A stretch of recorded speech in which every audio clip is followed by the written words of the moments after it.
Friends, this is a quick video to show you how to find vertical and horizontal asymptotes for rational functions. These are the basic rules that we'll need, and I'm going to do 3 examples that are going to illustrate all 3 of these situations. So the first thing we want to notice is that our rational function will have a polynomial on top and a polynomial on the bottom. The leading coefficient of the numerator, and we're going to call the numerator polynomial function n sub x, and the denominator d sub x, and the leading coefficient of the numerator will be a sub n, and the degree of the numerator polynomial will be n, and the denominator leading coefficient will be b sub m, and the denominator degree of the polynomial will be m. All this information is going to be important for finding our asymptotes.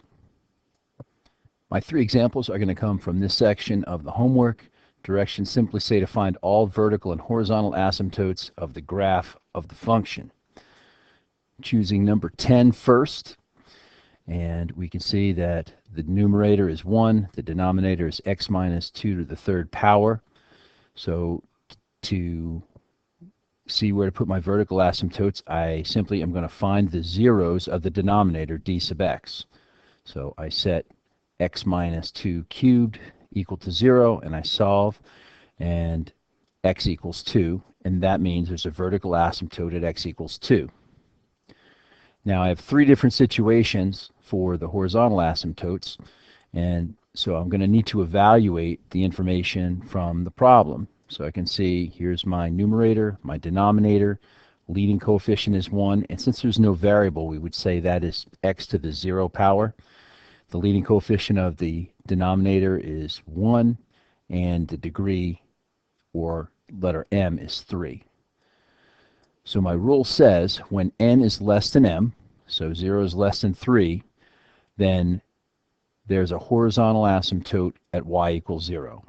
So this is literally finding the asymptote by observation. I just see that n is less than 3, and that means that there's a horizontal asymptote at y equals 0. Next problem is 14. In this case, I'll start again with the vertical asymptotes. I set the denominator d sub x equal to 0, x equals negative 2. Therefore, there's a vertical asymptote at x equals negative 2. For the horizontal asymptotes, I go down here, and in this case, looking at the original, I see the n, the degree of the numerator is 2, and the degree of the denominator is 1. So n is greater than m, and if this is the case, then there is no horizontal asymptote, again, just by observation.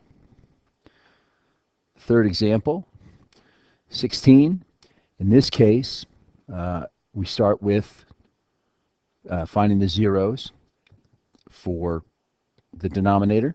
I set x squared plus 1 equal to 0, and x comes out to be plus or minus I, so there are no real number zeros for this rational function, so there is no vertical asymptote.